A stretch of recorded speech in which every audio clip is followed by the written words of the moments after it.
Hi hello ನಮಸ್ತೆ friends, welcome back to Ankushika Kannada ಚಾನಲ್ಗೆ. ನಾನಿವತ್ತು ತೋರಿಸ್ತಾ ಇರ್ತಕ್ಕಂಥ ರೆಸಿಪಿ ಬಂದುಬಿಟ್ಟು ಉತ್ತರ ಕರ್ನಾಟಕದ ಸ್ಪೆಷಲ್ ಹೀರೆಕಾಯಿ ಪಲ್ಯ ರೆಸಿಪಿ ತೋರಿಸ್ತಾ ಇದ್ದೀನಿ. ಟೇಸ್ಟ್ ಅಂತೂ ತುಂಬ ಚೆನ್ನಾಗಿರುತ್ತೆ. ರೊಟ್ಟಿಗೆ, ಚಪಾತಿಗೆ, ಇವನ್ ಪಲಾವ್, ನಾವು ಯಾವುದೇ ರೀತಿ ಪಲಾವ್ ಮಾಡಿಕೊಂಡ್ರು ನಾನ್ ವೆಜ್ ತಿನ್ನಲ್ಲ, ನಾವು ವೆಜ್ ತಿಂತೀವಿ ಅನ್ನೋರಿಗೆ ಈ ರೆಸಿಪಿನ ಮಾಡ್ಕೋಬೋದು. ಟೇಸ್ಟ್ ಅಂತೂ ತುಂಬ ಚೆನ್ನಾಗಿರುತ್ತೆ. ಇನ್ನೂ ಯಾರಾದರೂ ಚಾನಲ್ ಸಬ್ಸ್ಕ್ರೈಬ್ ಮಾಡದೆ ನೋಡ್ತಾ ಇದ್ದಾರೆ ಫ್ರೆಂಡ್ಸ್, ಪ್ಲೀಸ್ ಸಬ್ಸ್ಕ್ರೈಬ್ ಮಾಡ್ಕೊಳ್ಳಿ. ಹಾಗೆ ವಿಡಿಯೋ ಇಷ್ಟ ಆಗ್ತದೆ ಲೈಕ್ ಮಾಡಿ, ಲೈಕ್ ಮಾಡೋದು ಮಾತ್ರ ಮರಿಬೇಡಿ. ಬನ್ನಿ ರೆಸಿಪಿ ಮಾಡೋದು ಹೇಗೆ ಅಂತ ನೋಡೋಣ. ನಾನಿಲ್ಲಿ ಒಂದು ಮಿಕ್ಸಿ ಜಾರಿಗೆ ಒಂದು ಕಪ್ ಆಗೋಷ್ಟು ಶೇಂಗಾ ಹುರಿದ್ಬಿಟ್ಟು ಸಿಪ್ಪೆ ತೆಗೆದಿಟ್ಕೊಂಡಿದ್ದೆ, ಅದನ್ನು ಹಾಕ್ಕೊತಾ ಇದ್ದೀನಿ. ಹಾಗೆ ಒಂದು ಸ್ವಲ್ಪ ಕೊಬ್ಬರಿ, ಒಂದು ಗಡ್ಡೆ ಆಗೋಷ್ಟು ಬೆಳ್ಳುಳ್ಳಿ, ಒಂದು ಅರ್ಧ ಟೇಬಲ್ ಸ್ಪೂನ್ ಆಗೋಷ್ಟು ಅರಿಶಿನ, ಒಂದು 3-4 ಟೇಬಲ್ ಸ್ಪೂನ್ ಆಗೋಷ್ಟು ಖಾರ ಹಾಕ್ಕೊತಾ ಇದ್ದೀನಿ.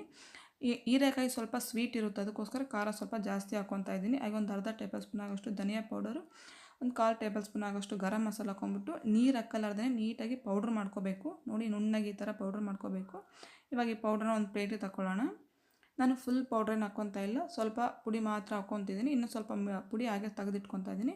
ಹಾಗೆ ನಾನಿಲ್ಲಿ ಸೈಡಿಗೆ ಹೀರೆಕಾಯಿನ ಅಷ್ಟೇ ಮೇಲ್ಗಡೆ ಸಿಪ್ಪೆ ಎಲ್ಲ ತೆಗೆದ್ಬಿಟ್ಟು ಈ ಥರ 4 ಪೀಸಾಗಿ ಮಾಡಿಟ್ಕೊಂಡಿದ್ದೀನಿ. ಹಾಗೆ ನಾವಿಲ್ಲಿ ಮಸಾಲ ರುಬ್ಬಿಟ್ಕೊಂಡಿದ್ದೀವಲ್ಲ, ಇದಕ್ಕೆ ನಾನು ಒಂದು ಸ್ವಲ್ಪ ಎಣ್ಣೆ ಹಾಕ್ಕೊಂಬಿಟ್ಟು ಚೆನ್ನಾಗಿ ಕಲಿಸ್ಕೊತಾ ಇದ್ದೀನಿ.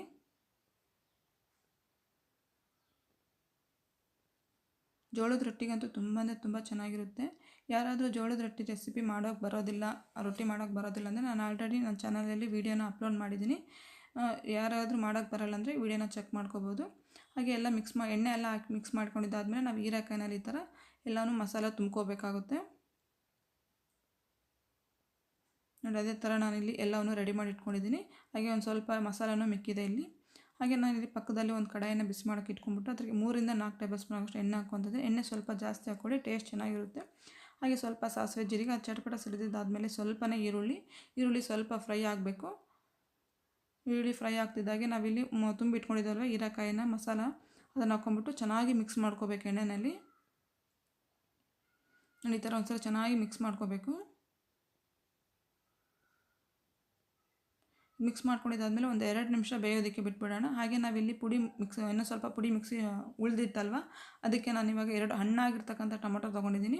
ಹಾಗೆ ಒಂದು ಸ್ವಲ್ಪ ಕೊತ್ತಂಬರಿ ಹಾಕ್ಕೊಂಬಿಟ್ಟು, ಇಲ್ಲಿ ನಾವು ಮಸಾಲ ಇನ್ನೂ ಮಿಕ್ಕಿತ್ತಲ್ವ ಅದನ್ನು ಹಾಕ್ಕೊಂಬಿಟ್ಟು ನೀರು ಹಾಕ್ಕೊಂಬಿಟ್ಟು ನುಣ್ಣಗೆ ಪೇಸ್ಟ್ ಮಾಡ್ಕೊಳ್ಳಿ. ಇದಕ್ಕೆ ಇವಾಗ ನೀರು ಹಾಕ್ಕೊಂಬಿಟ್ಟು ಪೇಸ್ಟ್ ಮಾಡ್ಕೋಬೋದು. ನೋಡಿ, ಪೇಸ್ಟನ್ನು ರೆಡಿಯಾಗಿದೆ. ಹಾಗೆ ಈ ಕಡೆ ನಾವು ಹೀರೆಕಾಯಿನ ಫ್ರೈ ಮಾಡೋಕ್ಕೆ ಇಟ್ಕೊಂಡಿದ್ದಲ್ವ, ನೋಡಿ ಅದನ್ನು ಅಷ್ಟೇ ಚೆನ್ನಾಗಿ ಎಣ್ಣೆಯಲ್ಲಿ ಫ್ರೈ ಆಗಿದೆ. ಇದನ್ನು ಇವಾಗ ಇನ್ನೊಂದು ಸಲ ಚೆನ್ನಾಗಿ ಮಿಕ್ಸ್ ಮಾಡ್ಕೊಂಬಿಟ್ಟು ನಾವಿಲ್ಲಿ ಇದು ಮೆತ್ತಗೆ ಪೇಸ್ಟ್ ರೆಡಿ ಮಾಡ್ಕೊಂಡಿದ್ದಲ್ವ ಅದನ್ನು ಹಾಕ್ಕೊತಿದ್ದೀನಿ. ಇದನ್ನು ಅಷ್ಟೇ ಚೆನ್ನಾಗಿ ಒಂದ್ಸಲ ಮಿಕ್ಸ್ ಮಾಡ್ಕೋಬೇಕು.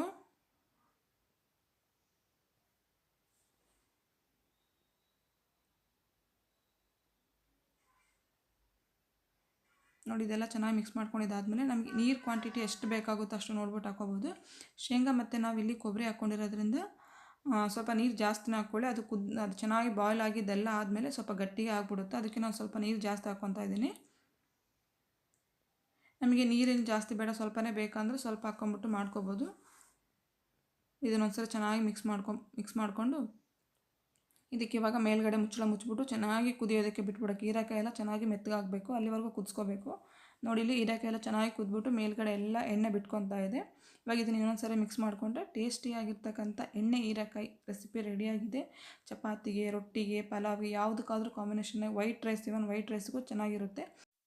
ನೀವೇನಾದರೂ ಈ ರೆಸಿಪಿನ ಮನೇಲಿ ಟ್ರೈ ಮಾಡಿದರೆ ನಿಮ್ಮ ಅಭಿಪ್ರಾಯನ ಕಮೆಂಟ್ ಬಾಕ್ಸಲ್ಲಿ ಕಮೆಂಟ್ ಮಾಡೋದ್ರ ಮಾತ್ರ ಮರಿಬೇಡಿ. ವಿಡಿಯೋ ಏನಾದರೂ ಇಷ್ಟ ಆಯ್ತು ಲೈಕ್ ಮಾಡಿ, ನಿಮ್ಮ ಫ್ಯಾಮಿಲಿ ಫ್ರೆಂಡ್ಸ್ ಮೆಂಬರ್ಸ್ಗೆಲ್ಲ ವಿಡಿಯೋ ಶೇರ್ ಮಾಡಿ. ಇನ್ನೂ ಯಾರಾದರೂ ಚಾನಲ್ ಸಬ್ಸ್ಕ್ರೈಬ್ ಮಾಡ್ತಾರೆ ಫ್ರೆಂಡ್ಸ್, ಪ್ಲೀಸ್ ಸಬ್ಸ್ಕ್ರೈಬ್ ಮಾಡ್ಕೊಳ್ಳಿ. ಮುಂದಿನ ವೀಡಿಯೋದಲ್ಲಿ ಸಿಗೋಣ ಫ್ರೆಂಡ್ಸ್. ಅಲ್ಲಿವರೆಗೂ ನಮಸ್ಕಾರ.